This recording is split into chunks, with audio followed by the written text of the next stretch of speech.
Welcome to the Gay Buddhist Forum, where teachers from all schools of Buddhism offer their perspectives on the Dharma and its application in modern times, especially for LGBTQI audiences. These talks are offered freely to the world and made possible by appreciative listeners. If you would like to support our efforts to share the Dharma with underserved audiences, please visit gaybuddhist.org. There you can donate, find a list of upcoming speakers, or enjoy many hundreds of these recorded talks dating back to 1996. Okay, it's our custom to go around and introduce ourselves. Is anybody here for the first time? I don't think so. Looks like a familiar bunch of faces. A lot of other people are off making undignified displays of pride.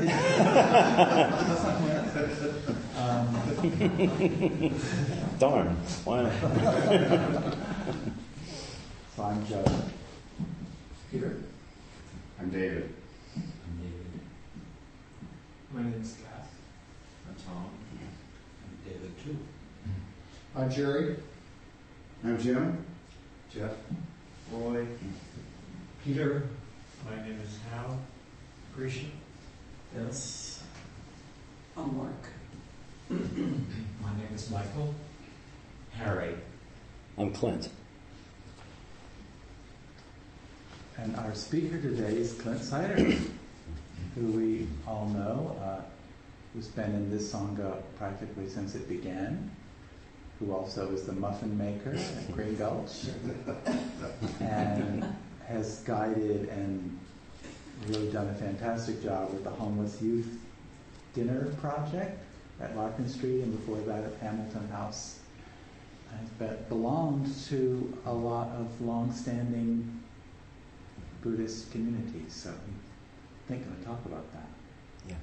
Welcome. Thank you.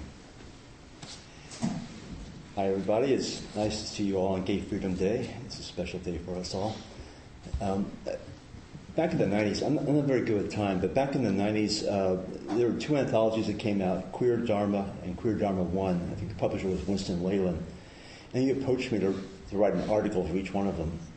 So the second one, Queer Dharma 2, I wrote an article about sangha, / spiritual community, and that's what I want to talk about today.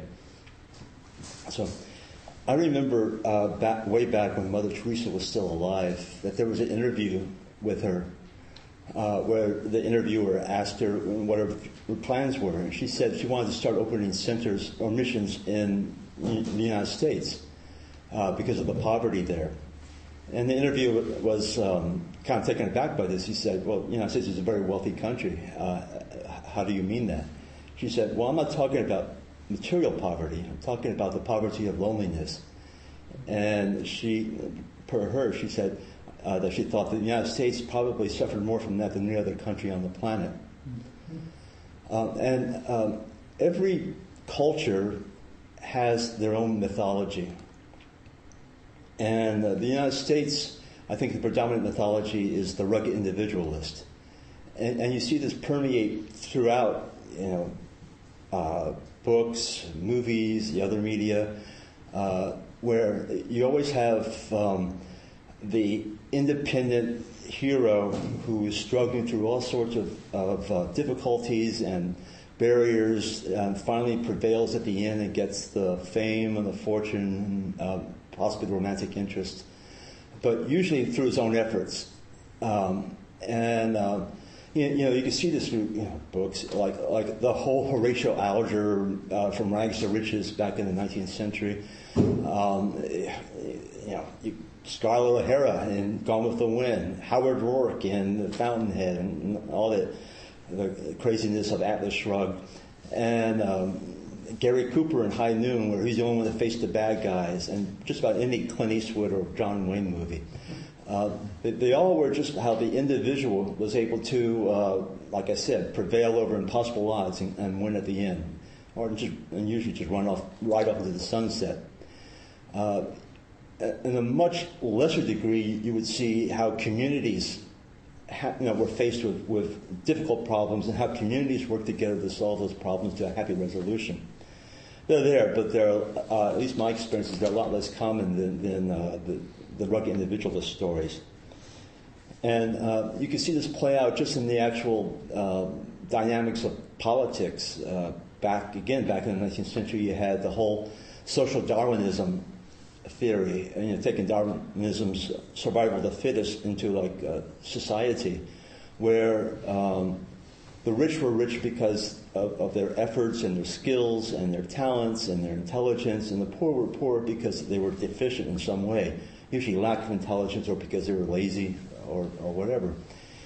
And that's carried through to nowadays. Unfortunately, social Darwinism, I think, is now called enlightened self-interest or enlightened selfishness. And Ayn Rand is a perfect exemplar of kind of the promoter of that ideal that has been seized upon by so many people on the conservative fringe of politics as the ideal. And you see this even today. You see that you're poor because you're unworthy. You're poor because you're lazy. You're poor because you lack intelligence or skill, and that the rich deserve the breaks they get because of their own efforts and because what they contribute to society, as opposed to the poor. So you start setting. Our society has set up all these standards about how, what is successful and what is not successful as far as the individual, and this even goes beyond just poor versus rich and so on. I want to read this quote I got from this sociologist Irving Goffman about the standards that we are set for ourselves in this culture. In an important sense, there is only one completely unblushing male in America: young, married, white, urban, northern, heterosexual, Protestant, father, college education, fully employed, with good complexion, weight, and height, and with a recent record of sports. Now I want a show of hands for who meets all that criteria. Well, Joe's exceptional. My father. You must have had a rough childhood, Jerry. I think we got the male part, but as far as the other, I don't know. So when you take just the general base, ground base about the individualist and the importance of being that, then you go into the minorities, and you go into the disenfranchised, marginalized minorities, where you have these additional, standards put upon us, additional challenges, where obviously as gay men we have to deal with all the prejudice that we have to confront, and where we're even more marginalized and put on the fringes. And of course we're not the only disenfranchised minority in this country, but I think every minority has its own type of prejudice that they have to experience. And I think for the LGBT community, the defining quality of discrimination we face is loneliness. I think even in a racist society where you are a minority ethnicity, in most cases, your family is the same race, the community around you is the same race, and you might face all sorts of terrible discrimination, but you have this sense in your early formative years of being around people of the same kind. And of course, for most LGBT people, that's not been their experience. The people that we depend upon for our physical survival, not even mentioning for love and emotional connection, in most cases don't share the thing that makes us separate. Families around us usually are heterosexual. The schools we go to, the churches, the immediate community. In most cases, we are confronted with being a member of the LGBT community in a very young age, where we don't have a sense of connection with the community around us. And as I think we can all share, that can be very wounding. Now, among other categories that I include myself in is being an elder, which is a nice way for saying an old fart. And I'm 64 years old, and discussions I've had with gay men of my generation about our backgrounds and our histories, is even for the men I know who are emotionally stable, self-secure, have a good sense of self-esteem, or maybe are in very successful, nourishing relationships, or are single and living very productive, creative lives. Regardless of that, my experience has been we've all shared a common denominator of feeling isolated, and lonely, and full of low self-esteem, a lot of shame, a lot of sense that we have to be in the closet. And those of us who are lucky enough to do the work over the course of the years, we may climb out of that, but we all share that common background. And as an aside, it is very heartening for me to see a young LGBT member, maybe in the 20s nowadays, where things have changed so much, where you can actually meet a young gay person who hasn't gone through that horrible initiation ritual. And it's for me, it's been a shock. I mean, a wonderful shock, but to see a young gay person who has totally been guilt-free. And it's very gratifying to see that's happening, but it's still, there's a lot of prejudice out there, and a lot of young gay people are still suffering from that.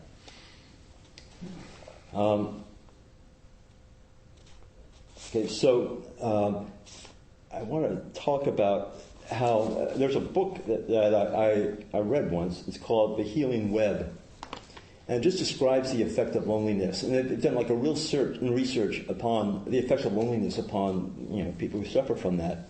And the results are nothing that I think any of you find surprising, but it cripples not only the mind but also the body. You have higher incidence of various pathologies like tuberculosis, heart disease, depression, schizophrenia, other mental pathologies.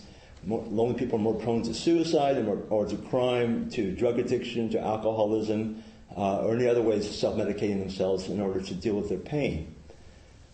So what do we do about this? Where do we go? As members of the LGBT community, but also just in general, in order to get into a situation where you can have community, you can have the support of a community, it really is swimming upstream against a very powerful current.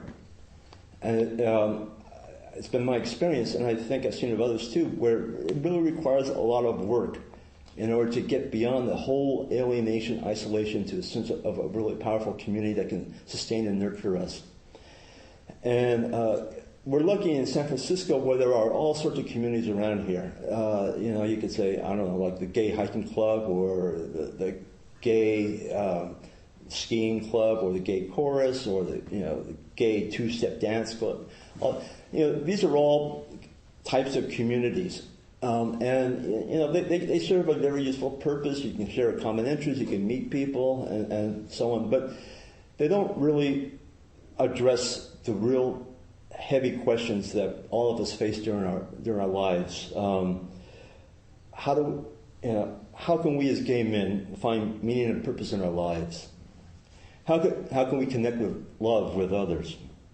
How can we feel whole and integrated within ourselves? How can we move away from pettiness and from negativity and shame into a greater intimacy with the world around us? How can we turn our wounds into something positive? These are not issues that I believe we can determine on our own. We really do need a spiritual community. And I'm not knocking, the various clubs and communities out there. They serve a useful purpose, but we really need a sangha in order to address these questions and to grow from them. And I have a quote here from Jack Kornfield that I like about that. He says, "The community is created not when people come together in the name of religion, but when they come together bringing honesty, respect, and kindness to support an awakening of the sacred. The sense of spiritual community is a wondrous part of what heals and transforms us on our path." I really like that quote. So, what are the qualities that determine a successful spiritual community? I have my own ideas. I also want to say that I'll be talking for a while, but I want to open this up for general discussion. I don't want this just to be me talking to you. But I have my own ideas of quality I'd like to share, and a lot of them are interrelated. There isn't like just, bing, bing, bing. I think first is the need to be open to challenge. That you can get very comfortable and complacent in a community, and to the point where I think you just go to a certain level and not beneath that. A spiritual community needs to be able to not only tolerate questioning, but welcome questioning, welcome challenges, welcome a dialogue among the people that are within the community and its leaders. And so you need a certain amount of equanimity on the part of the people who are leading the community, whether it's a single person or a group of people. You need to have, again, an atmosphere where you're not going to get upset or ruffled or defensive when you meet challenges. And on the other side, the challenges need to be met with a certain amount of respect and lack of antagonism. So, I mean, there are obligations on both sides of that. Obviously, and this probably should have been the first one I mentioned, you need compassion. I mean, we are all struggling with our own wounds and our own backgrounds and our own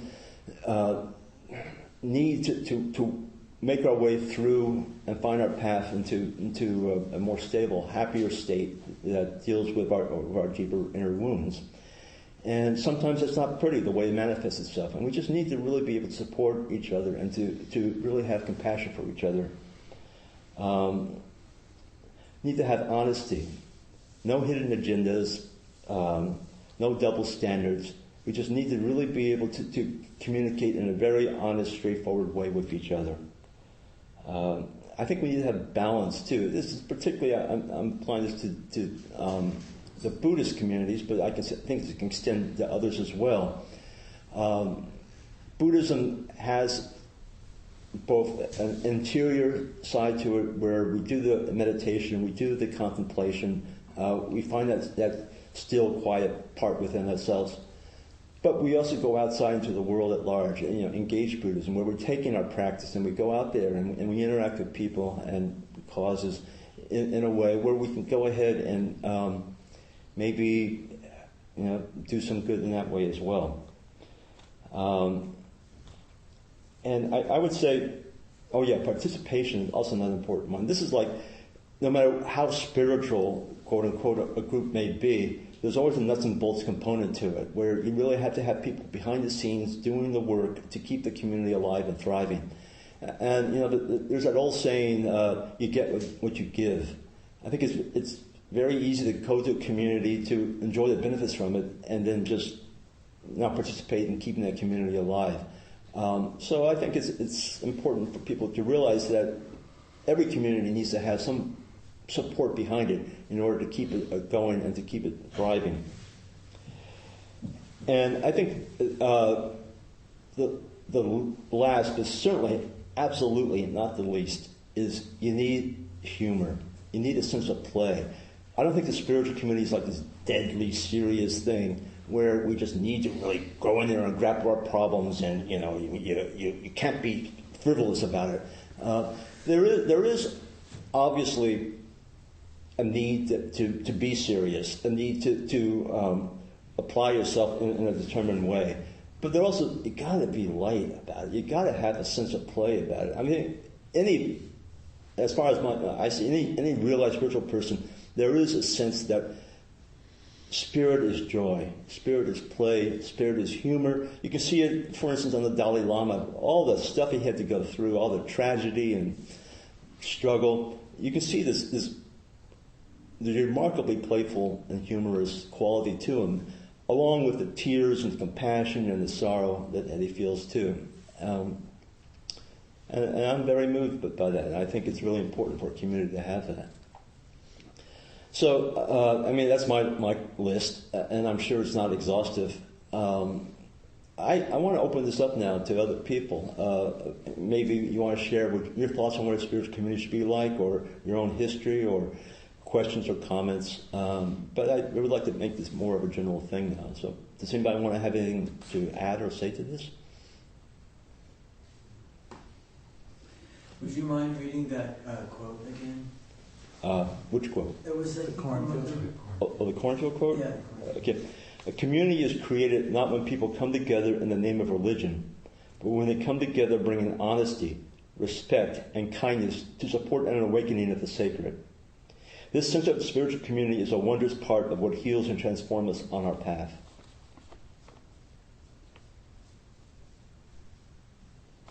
Yes. I think this is related to what you're talking about, but it's been going through my mind the last few days. I was standing in line at the film festival the other night, and with a group of guys, and one of them was African American, and the rest of them were old white guys like me. And the subject came out that we need to do something to change this demographic. That this community is all old white guys. Mm-hmm. And I'm looking around and I'm thinking, what's wrong with old white guys? I mean, I agree. Is there something wrong with that? And then I thought about this before, because a lot of the groups I'm involved in are old white guys. This group is a bunch of old white guys, pretty much. I'm in a book club that's a bunch of old white guys. And apparently, the film festival group is a bunch of old white guys. And well, there are a few lesbians thrown in for good measure. what? There are a few lesbians thrown in. But they have a lot of movies about other things. But so I'm thinking, what is that? Is there anything wrong with that, or I don't feel like there's anything wrong with that. But for my, I like hanging out with other type of guys, young black guys and young Latinos. I mean, give me more of that, But anyway, I'm just going to throw that out there because I know that the groups you hang out with are a bunch of younger guys, minorities, a lot of minorities, poor guys, and it came up to me and said, well, maybe the film festival needs to have a financial break for young people. Mm-hmm. Maybe they shouldn't be having to pay $15 a ticket. Mm-hmm.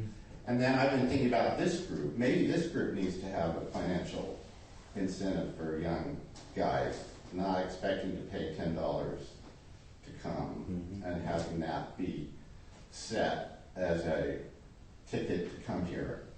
And, it's just, what is that about? And I have no problem with being a white guy. I don't think. But anyway, I'm just throwing that out there. How do we broaden our community to embrace other people to come into our, have this conversation with us in this intimate place? Mm-hmm.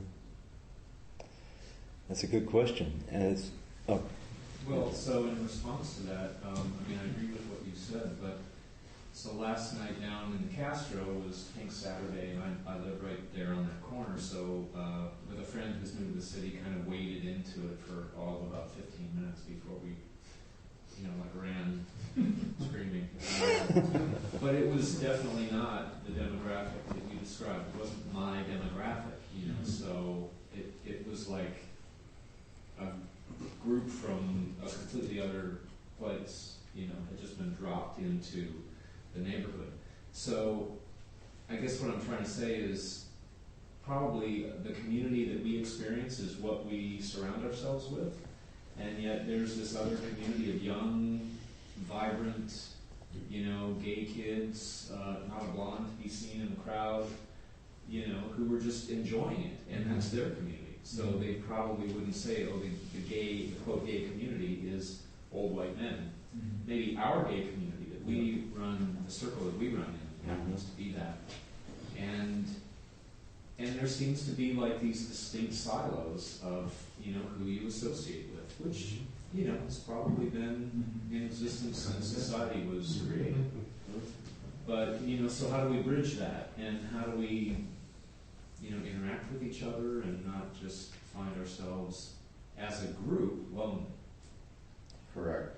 That's a huge question, and it's a question that's been asked specifically in GBF over the course of many years without a happy resolution. I don't know. every now and then we would have like an African American person come in, and then they'd stop coming. And I can understand. I mean, I can come into a room full of old white guys, like you say, that can be off-putting. I don't know how you can reach out, or whether that would be successful if you tried. I do know that for me, I get great joy out of the Larkin Street project because you're right. I mean, I usually just my circle of friends usually are just people of my generation, and usually white, and it's been great to hang out with these kids. I mean, some of their backgrounds are horrific. I don't even know the backgrounds for a lot of them. You just see them there, but they have this exuberance and this energy that is so great, that is so not what I'm used to. And, of course, you have all different races. You have not only just a lot of gays there, but you have a fair number of transsexuals there. And it's been, I love that particular project. I've been doing it for years with other people. I think other people can back me up on this. It's a very rare and good opportunity to bridge that, what you're talking about. But it's difficult. I don't know. It's not an easy thing to accomplish, and I don't have an easy answer personally. Jeff? Two things occur to me. One is sometimes, I don't think there's anything wrong with old white guys or any group that is naturally just drawn to like-minded people. Mm-hmm. Exclusion and prejudice is another thing, but sometimes if we want to spice up or add variety to our social world, we go out to other groups. Because, just like what you were saying, going doing Larkin Street or traveling in other cultures or doing other things. So I understand what it's like. I like to be in places where sometimes I'm the only blind person. Mm-hmm. Not everybody likes that, but it doesn't always, it's not always the solution for loneliness, to do that. Mm-hmm.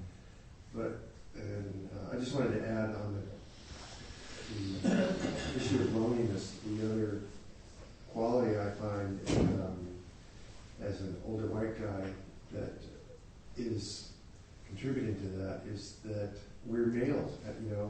Males, just our hormones are more drawn to spread the seed, not to be as monogamous as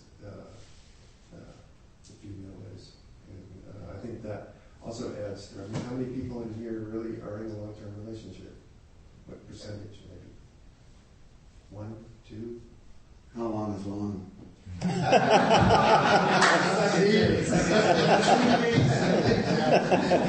Yeah, anything over a weekend. Yeah. So it's sort of also built into our, it's not just discrimination or our minority preferences, it's by the nature of the beast. David? Well, I was thinking about the whole topic there, and I was also thinking when I was younger, I went out with a couple of friends, and went to the bars, and went to the clubs, and life was kind of a party. And then you get older, and you don't get as much attention, and your needs change, and then you start going to, I started going to groups and looking for community, looking for commonality, looking for support. But what's interesting, if you've ever done caregiving for your parents, in the old days, whole families lived in the same area, and they were extended families, and people helped each other out. And then you have, the generation where they were married and maybe people moved, but there were still kids, and the kids were involved in kind of caregiving. And then you get to kind of modern society, and you get to gay men and single gay men. When I think what it's taken to take care of my parents, you wonder what's going to happen. And I think they even say like 50% of baby boomers are single, or 60. But then you take people that don't have children and everything. So how are we going to get the support and the community? Other than coming together and kind of talking about it, to care for each other. I mean, some of it has to be intergenerational too. So it's an interesting question. Jody, do you want to say something? Well, I was just going back to that kind of lack of diversity issue. The East Bay Meditation Center is very different. I mean, it really has placed a value on having diverse membership, and they talk about it all the time. And Larry Yang is one of the teachers there.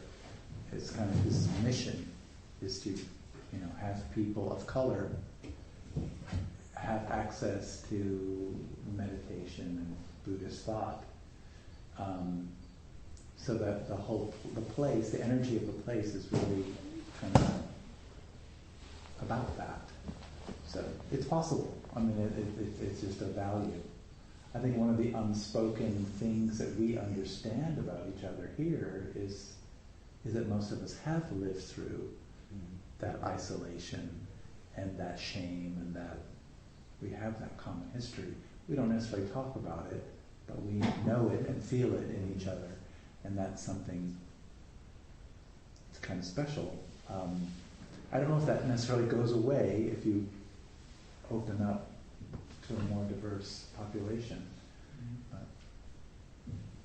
Well, it's kind of interesting to sit here and listen about us calling ourselves, from what I hear, gay older men.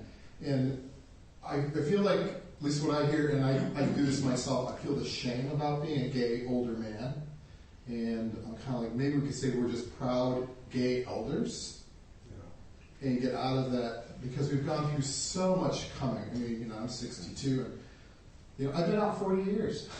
And I still carry shame and stuff, and I think I probably always carry, but to recognize instead of saying, I'm just a gay older man. And I have a problem with this. And I was out in a bar the other night with people from work that are all like in their 20s and 30s, and I looked around and go, I'm the oldest person here. But, and they don't care. The younger generation, they don't really care about age, I find. So I think maybe we had to take the mindset where we start, at least for me, is like, I'm a proud gay elder. And that's who I am, and that's not going to change. I'm not going to be 30 again. So, we have this joke where we call this group the Gray Buddhist Fellowship. And it's time for us to take our power back and just say, this is who we are. Yeah. Let's be proud of who we are. Whoever comes to these doors are always welcome. But pretty much just gray, older, gay men come here. And then what's old? 50, 60, right. 70 now? So I think we're going to take some pride in ourselves and go from there. Because if we keep just referring, and I do the same thing. I mean, I was at the film festival and stuff, and I'm really hard on myself. Like 60 was the most difficult age for me to go through. And I think I read about the white man that I said was my father. To live in that, what I found out was all my father's uncles were retired by 62. And I was never going to be able to do that. And there was a certain shame about that and why I've been brought up in this way. And but I have to just accept it. And so I'm glad we talked about the topic today. Really, it's helpful. Well, I think that I carry my age as a badge of honor. I do not feel ashamed about it or bad about it. You couldn't pay me enough money to relive my 20s. I wouldn't be able to live through it again. Yeah, really. Once is enough, believe me. And actually, I've never been happier in my life than I have in my 60s.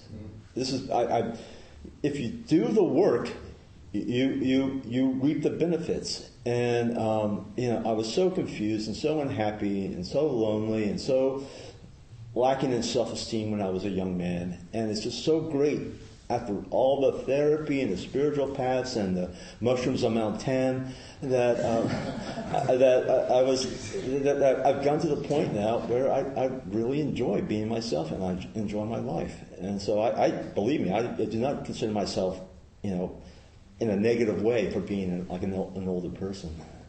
Yeah, thanks, Clint. This is very timely and I think probably always appropriate. And I like to think that I've left a lot of these issues in the past. But yesterday when I heard that they were going to finally put up the suicide prevention barriers on the Golden Gate Bridge, my reaction was, well, shit, that was part of my retirement plan. No, really, it just in my mind. But the idea that there would be a support community is not in my bones. It's the assumption that I will be old alone. And it sort of took my breath away that I caught myself doing that. But I was not in just defense of our time. It wasn't just a gay step, but we lived through a catastrophic nightmare that went on for years. I know. And so we are, to a certain extent, historically separated from not just our generation of gay men, but from the whole country.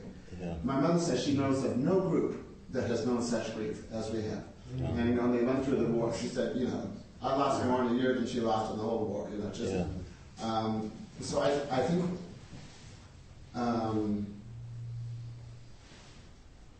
don't know, I have these new young friends in the chorus that I sing in who think that I've had 100 lives because there have been so many.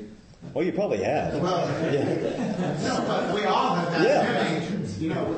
When you don't follow the regular path, you have something that's somehow a richer brew, and it may be not unpredictable that we should sort of separate out a bit to console ourselves. Yeah. I think this group is a great aquifer of spiritual support that we don't necessarily call on. I think we have spoken honestly from our hearts in many different times, but that we maybe don't rely on each other practically. I mean, I would never ask anyone here to help me move. I just, you're too old. I'm teasing. We're not old. We're young. The old starts at 85. Until you're 85, then it starts at 90. but I think something about spiritual. When I think about my old communities in San Francisco, which are largely straight, but I worked with them. We were involved in endeavors together, or we were a support group for a dying friend. And to the extent that, we meditate together and we try and speak the truth together, and as undiverse as we are, I think it's still very genuine what happens here, and I don't think that we have anything to apologize for, or I'm not suggesting that you said. Yeah, because I don't either. In fact, I think we've all been drinking at a fountain very deeply for a long time here at and who knows what the consequences will be as we advance in time. I don't know what I'm trying to say, but I just think it's hard to, sometimes a spiritual community, it can happen on the bus, someone leaps up and grabs someone who's falling. What's that? I mean, I think the ways that we connect with each other as humans is infinitely diverse and magnificent, and there's no one formula for spiritual community. Well, I just want to follow on that. I really think this might be something GBF can explore in the future. About we are getting older. Maybe we'll get to the point where we're going to need assistance, and the family won't be around.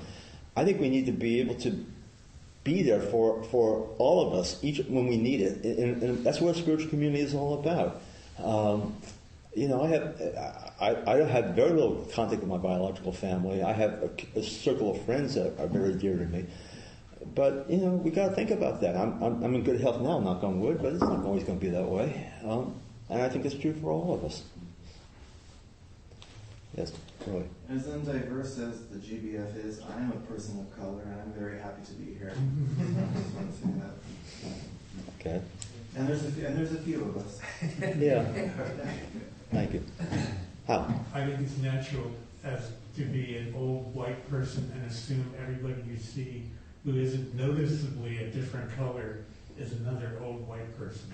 Yeah. But what I wanted to say is, since I'm a survivor of that great catastrophe and I've lived with HIV and AIDS for 23 years, as I age, I just keep being astonished that I'm still here and that I was given this great gift to keep living.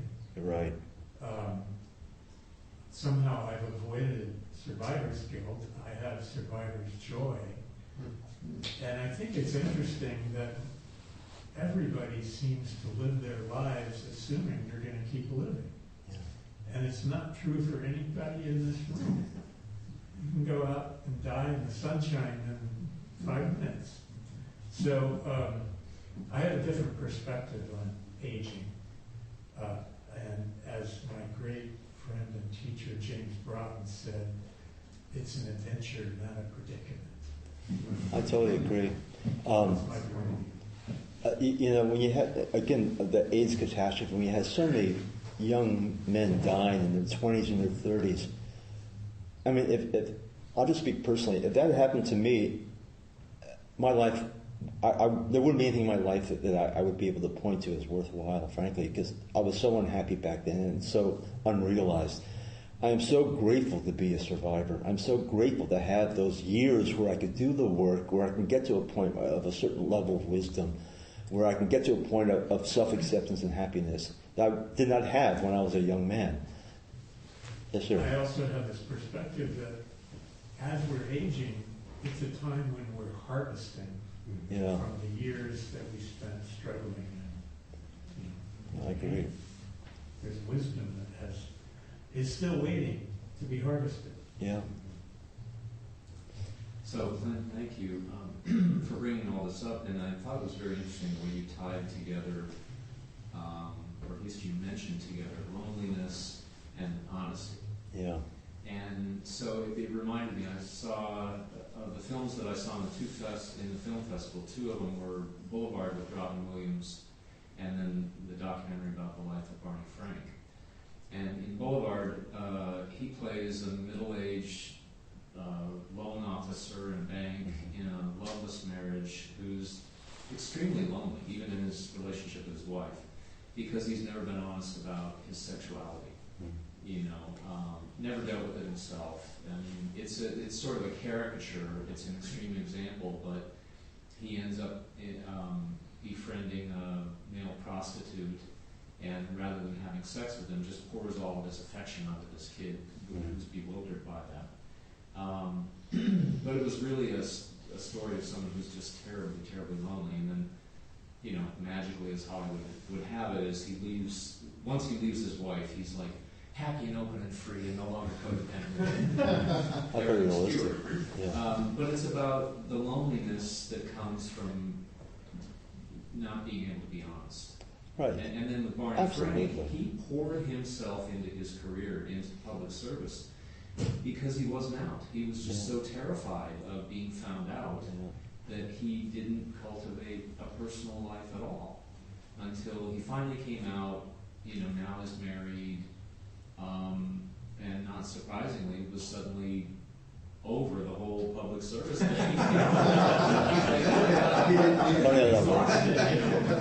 And there is a life outside of Capitol Hill.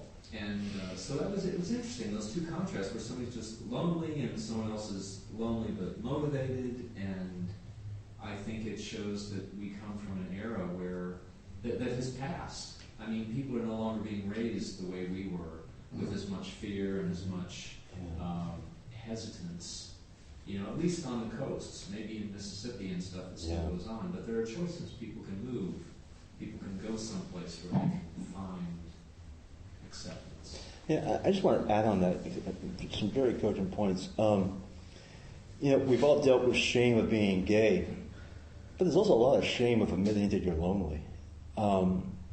It's like a confession of inadequacy of some sort.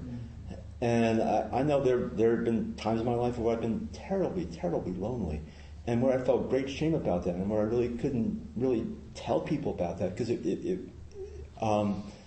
I would think it would just push them away even further than they already were.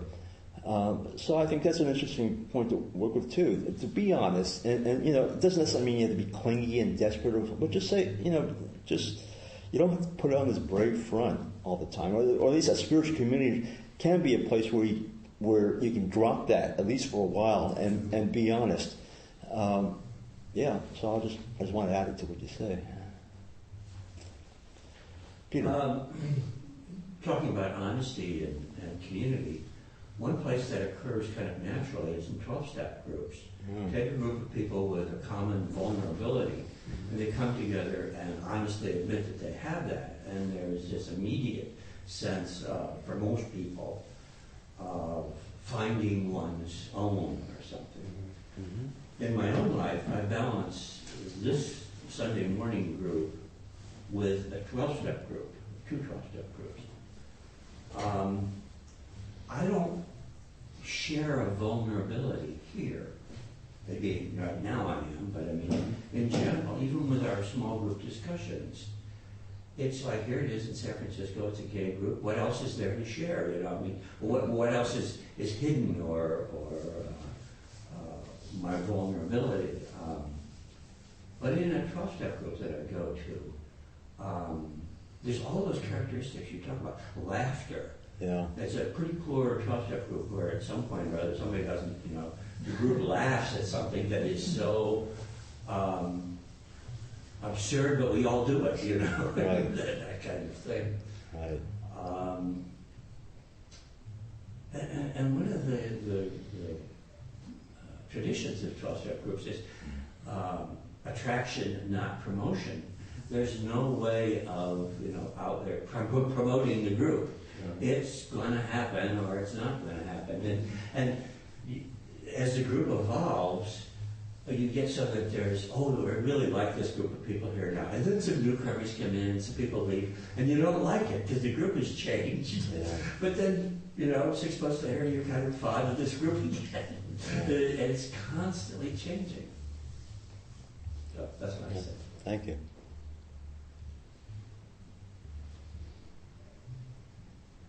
Well, I just wanted to ask you, you've made a couple of requests for more participation in the youth meal that you do.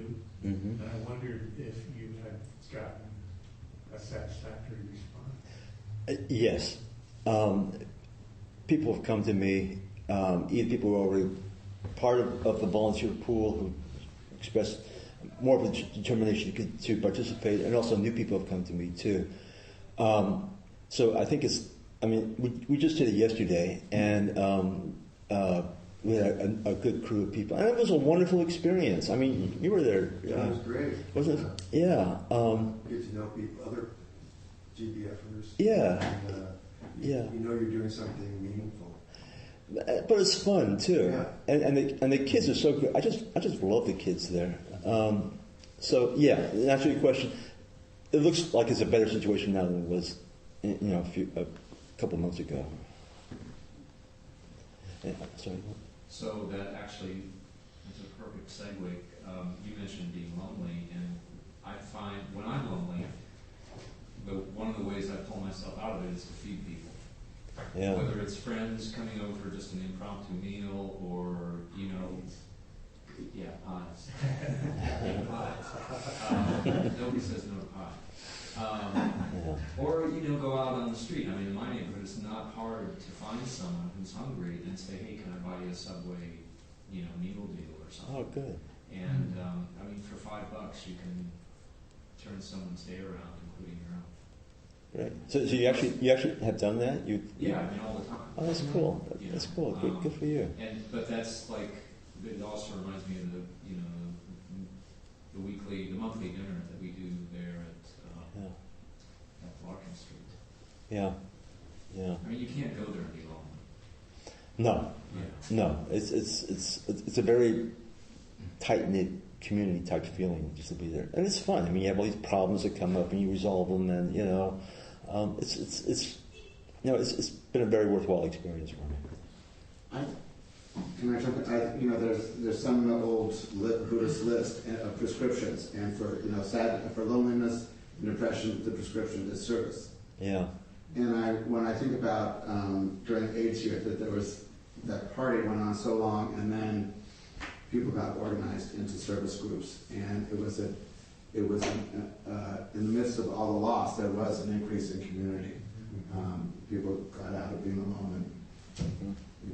I also just want, I didn't make this point before, but I want the isolation we feel or we experience, and not only just gay men, but in general, it's not always just, I don't believe it's always just accidental, that's just the way the culture is. I believe some way there's a deliberateness behind it.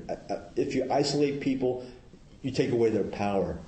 And I think that, not to get all conspiratorial about this, but I think the ruling people benefit from us all being isolated, and they do that. They turn the gaze against the African Americans, and you say it's only like a limited resources, and so if you have more of this pie, then he'll have less of it. I just see that this is a weapon that's used against us to alienate us, and I think it's to our benefit to realize that and to try to bridge those gaps that are out there. David. I also have been reflecting, it's really a great discussion we're having. Reflecting on loneliness is a mind state. And as Tom pointed out, you can be in a long-term relationship and surrounded by people and feel very lonely. Yeah. And there's other people that are fairly isolated, live alone, that are pretty happy and content. So it's a mind state, and it's a mind state that the Buddha talked about getting broken down, and by doing practice, we lose our, for one thing, this important identification that we're older gay men. Maybe we're more than that. Maybe we're more connected to women and young men and animals than we think we are. That we kind of create these identities that set us off from other people and other beings, and that's something that the practice, as I see it, at least in my own experience, the practices really kind of help dissolve this idea that I am separate from other beings. Well, isn't it like Buddhism? That's the number one great delusion we all carry around with us, that we are separate individuals, and that Buddhism, other spiritual paths like that, are trying to break through that delusion, and it seems like the wave is still part of the ocean. Is this analogy that's used, and again, the heart. This is a culture that so stresses individuality. You don't get to see the connectedness that is intrinsic to us being, living human presence beings. Yes. It was helpful for me to reflect on the idea that we have our own brand of loneliness because even though we would be around our family, our all-white family or all Catholic family or all, neighborhood, whatever, we were still separate because we were gay and had this, at least I had that secret, and I felt isolated and alone in the crowd that way. And I feel like I just went through it actually. I was in Telluride, Colorado with one of my cousins, and we were at the Telluride Bluegrass Festival, and this beautiful mountain setting, and the music was amazing. I'm not a super bluegrass fan, but the music was so authentic, and the musicians, I had VIP pass, I was in the front row with all white people. There were very, very few people of color, and out of 2,000 or 3,000 people that were there, and there were even fewer people who had the VIP pass and could sit in what they call the poser pit. And I felt so privileged to be there, but yet I could not find any gay people. I was longing for a connection with a gay person. I was with my cousin who loves me unconditionally and calls me girl, and I felt perfectly accepted and loved and a part of, but it brought me back to that childhood longing. I just want to find somebody else gay. Of course. Go to the bar or somewhere, find a gay person out here, and so it was helpful to reflect on that. And I also, the thing about diversity, there was a documentary once about the Castro, and there was a soundbite where this African American girl was like, "Castro's a bunch of old white dudes," and I think she actually was from Larkin Street in the documentary or something. And I teach kindergarten in the South Market school. Our population is mostly Tenderloin and South Market kids, so I very rarely have a white child in my class. It's all people of color, and what I feel that issue is from the poverty cycle. in a social justice class in teaching school, we talked about white privilege, and it's very eye-opening for me. The caricature that you from that quote of the white sports dad or whatever. Yeah, right. That's white privilege, which we have by Right. birth as white people. Like, And as men too. As what? And as men too. As men, yeah, exactly. It's like the absolute white privilege where you're like you're male. If you want the job, you've got it. First and it just really, I think about that every day in my classroom where I experience, and now I'm also kind of isolated as a gay white kindergarten teacher in a school full of children of color and teachers of color. Actually, it's a Filipino school, and just like just there's so many different ways to isolate and feel lonely, and it's such a hard task to bridge all of that. Right. I experience it where I have Black parents telling their children, do not associate with Mexicans, and Mexican kids saying, I'm not allowed to play with that Black girl, and races against races, and the whole time, what's this honky doing teaching my kid? It's just this, there's a lot of underlying discomfort. Yeah. And as far as I can tell, the only way to bridge all of that is really intense love. But, Thank you. But also, Thank you. There's got to be some way to break the patterns. Yeah. There's a reason the capture is all white kids. We have white privilege, we have money, we have, it's happening right now. Everybody, people of color, people who are low income are being pushed away. Yeah. First it's into the Tender White, and then it's over the bridge, and then it's we probably need to. Oh, okay, I just had one more comment then. I would like to just throw out there that the whole labeling of lonely is, for me, a really charged word because it's sort of got a derogatory connotation. And I know that when I'm feeling lonely, a lot of it is in relationship to relationships that I find to be difficult. And actually, for me, the best therapy for being lonely is meditation. And because actually in doing that, I sort of become more centered in who I am. And actually my loneliness is really being not connected to who I am. And it has really not that much to do with these so-called other things that I'm feeling isolated from. A lot of it's I'm isolated from myself. Mm-hmm. And so I'm very careful about using that word to describe myself because I find it has, it becomes a stigma. And there's got to be, for me, it's not helpful. I think there's a distinction between lonely and solitary. I just think it's important not to conflate those two.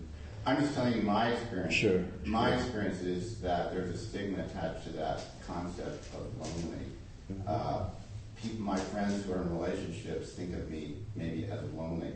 You know what? I think of them as being lonely. So you can have this argument who's lonelier than who, but basically, I think every human being has got to deal with the same problem. Sure. Okay. Well, thank you. Thank you. I thought it was a very rich discussion. Do we have any announcements? Yes. So every month we get about a dozen letters, and many letters, but about a dozen requests for pen pals.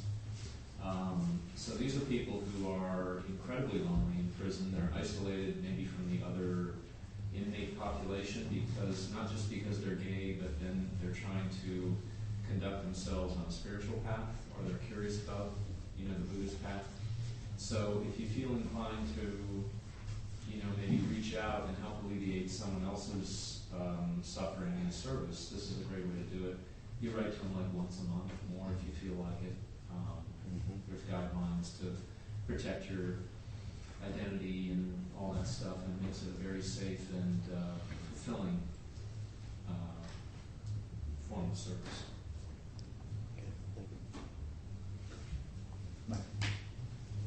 So registration for our annual retreat is now open, and there are flyers outside on the table there. Thank you to Tom Bruein for designing this beautiful flyer.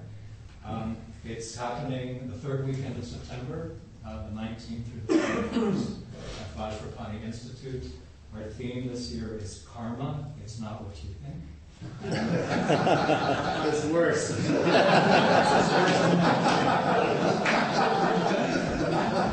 It gets better.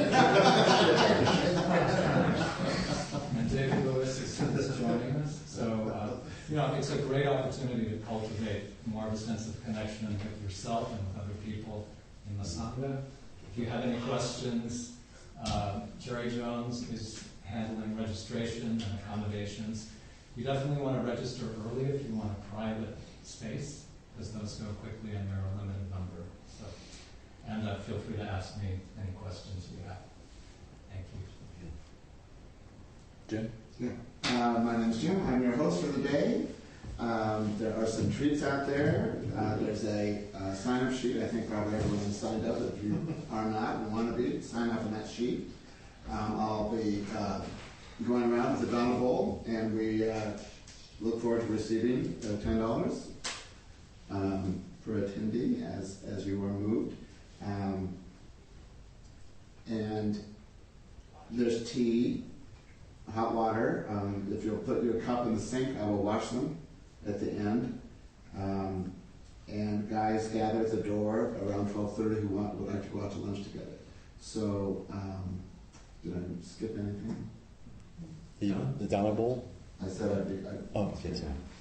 Okay, anyway, hang around and enjoy this spiritual community. I think it's my duty as facilitator, a Fifth Sunday facilitator, to reinforce the Donna issue, that we really depend on it to be in this beautiful space, to pay our speakers, to do our programs like Larkin Street and the prison outreach program. So, thank you. Let's try. And next week will be open discussion. Okay, great. Okay. We join for a.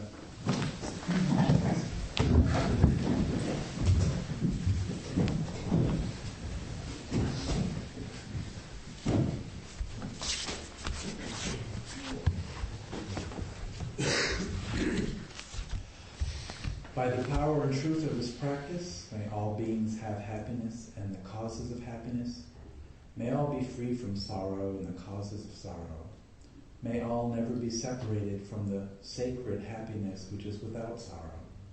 And may all live in equanimity, without too much attachment or too much aversion, believing in the equality of all that lives. Thanks again, Clint. Oh, sure. Yeah. Thank you for listening to the Gay Buddhist Forum. If you would like to hear several new talks per month and be notified of upcoming speakers so you can participate live, please subscribe to this podcast, like us on Facebook, and join our mailing list by visiting gaybuddhist.org.